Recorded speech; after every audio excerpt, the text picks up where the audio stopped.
Hey everyone, this is Rahul. तो आज video हम बात करने वाले हैं क्लास 11th केमिस्ट्री का लेटेस्ट सिलेबस। काफी स्टूडेंट को कंफ्यूजन हो रही थी कि भैया कौन कौन से चैप्टर डिलीटेड हुए हैं, कौन कौन से टॉपिक हमें करने हैं, तो आप प्लीज बता दो। तो आज वीडियो में तुम्हें डिटेल में बताने वाला हूं कि तुम्हें कौन से चैप्टर करने हैं और कौन से चैप्टर तुम्हारे टोटली डिलीट हो गए हैं। तो आप सभी से रिक्वेस्ट रहेगी कि इस वीडियो को एंड तक जरूर देखना। तो चलिए बिना देरी के वीडियो को स्टार्ट करते हैं। Let's begin.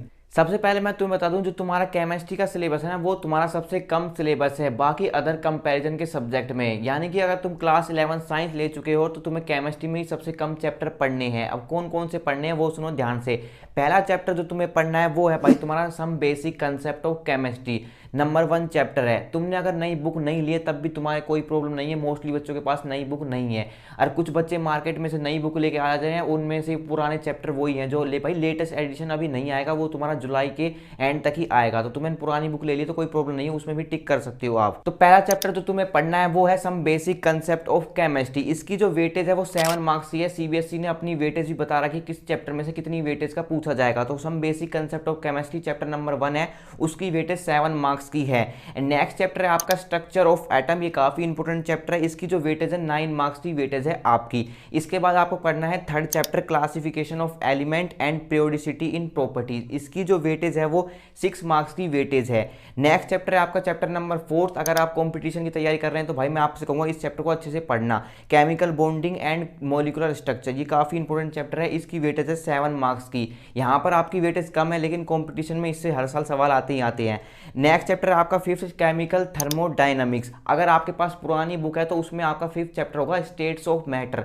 तो आपको काट लेना है, आपको 6th चैप्टर देखना है उसका। बुक में आपको 6th चैप्टर देखना है। यहाँ पर 5th है सिलेबस में, लेकिन आपको बुक में 6th चैप्टर देखना है थर्मोडायनामिक्स वाला, वो आपको करना है। उसकी जो वेटेज है वो 9 मार्क्स की वेटेज है। अब आपका 6th चैप्टर है इक्विलिब्रियम, लेकिन अगर आप बुक में देखोगे तो आपको 6th चैप्टर दूसरा पाएगा। आपका 7th चैप्टर आपको करना है, यानी कि 6th चैप्टर है आपका थर्मोडायनामिक्स वाला और 7th चैप्टर है आपका इक्विलिब्रियम वाला, लेकिन इसमें 6th है क्योंकि आपका 5th चैप्टर डिलीटेड है।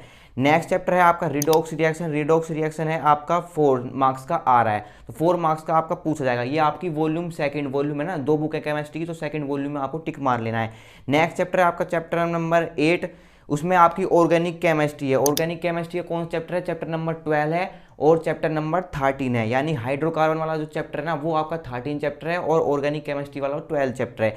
सीबीएसई ने अपने यूनिट वाइज दिए हैं, टोटल 9 यूनिट है आपकी। यूनिट के अकॉर्डिंग अगर आप देखोगे तो आपकी 9 यूनिट है, और चैप्टर के अकॉर्डिंग देखोगे जो मैंने चैप्टर के नाम दिख रहे हैं उसके अकॉर्डिंग आपको टिक मार लेना अपनी बुक में। तो आपकी जो ऑर्गेनिक केमिस्ट्री की वेटेज है वो 11 मार्क्स की। चैप्टर नंबर 12 सिंगल चैप्टर 12 वो 11 मार्क्स का आ रहा है, और हाइड्रोकार्बन वाला जो चैप्टर है वो चैप्टर नंबर 13 है आपकी एनसीईआरटी बुक का, वो 10 मार्क्स का आ रहा है। यानी कि ऑर्गेनिक केमिस्ट्री आपकी 21 मार्क्स की वेटेज रख रही है। तो ये तो थे चैप्टर जो आपको करने हैं। अब भैया आप सोच रहे होंगे भैया वे सिर्फ इतने ही चैप्टर करने हैं। हाँ भाई, इतने ही चैप्टर तुझे करने हैं। अब मैं तुझे बताता हूँ कि कौन कौन से चैप्टर तेरे पूरे पूरे डिलीटेड हैं। केमिस्ट्री में कोई टॉपिक डिलीट नहीं है, पूरे के पूरे चैप्टर यार तुम्हारे लिए उड़ा दिए हैं। तो अब मैं तुम्हें बताता हूँ पहला चैप्टर तुम्हारा कौन सा डिलीटेड है। पहला तो तुम्हारा 5th चैप्टर डिलीटेड है स्टेट ऑफ मैटर। जो पहली वॉल्यूम है तुम्हारी केमिस्ट्री की वो उसमें से डिलीटेड है 5th chapter states of matter. अब तुम्हें सेकंड वॉल्यूम ओपन कर लेनी है, उसमें तुम्हें बताता हूँ कौन कौन से तुम्हारे चैप्टर पूरे के पूरे उड़ा दिए गए हैं। तो चैप्टर नंबर 9 है तुम्हारा हाइड्रोजन। हाइड्रोजन चैप्टर तुम्हारा पूरा टोटली डिलीट है, उसको कट मार दो अपनी बुक में अभी के अभी। चैप्टर नंबर 10 है तुम्हारा एस ब्लॉक एलिमेंट, वो भी पूरा का पूरा डिलीट कर दिया, उसे भी कट मार दो, इस बार तुम्हारे नहीं पढ़ना है। Chapter number 11 P block element, वो भी कट मार दो, पूरा उड़ा दिया गया है। हाँ भाई सही बता रहा हूँ, सीबीएसई का सिलेबस है, आप देख भी लेना, विश्वास नहीं है तो। नेक्स्ट चैप्टर तो डिलीट कर देना है आपको, चैप्टर नंबर 14 एनवायरमेंटल केमिस्ट्री। तो ये तुम्हारे कम से कम है 5, 9, 10, 11 और 14, यानी कि टोटल तुम्हारे 5 चैप्टर डिलीटेड हैं। इस बार तुम्हें भाई कितनी हेल्प मिल चुकी है तुम्हें समझ सकते हो। 5 चैप्टर तुम्हारे केमिस्ट्री में से उड़ा दिए गए हैं, और जो भी काफ़ी बोरिंग चैप्टर थे वो पूरे के पूरे तुम्हारे उड़ा दिए गए हैं, और तुम्हें काफ़ी हेल्प मिल गई है। और मैं तुम्हें बता दूं यार, केमिस्ट्री में काफ़ी बच्चों को प्रॉब्लम आती है, तो तुम्हें ऐसी प्रॉब्लम नहीं आनी चाहिए, इसलिए तुम्हारे लिए ये चैप्टर पहले ही उड़ा दिए हैं। तो ये था यार तुम्हारा केमिस्ट्री का लेटेस्ट सिलेबस। इसमें मैंने तुम्हें चैप्टर बता दी कौन कौन से करने हैं और कौन कौन से चैप्टर तुम्हारे डिलीटेड है। टॉपिक कोई नहीं डिलीटेड है, पूरे के पूरे चैप्टर तुम्हारे डिलीटेड है। तो आई होप तुम्हें वीडियो हेल्पफुल लगी होगी। ऐसे हेल्पफुल कंटेंट के लिए तुम इस चैनल को सब्सक्राइब कर सकते हो। तो see you in the next video, तब तक के लिए गुड बाय।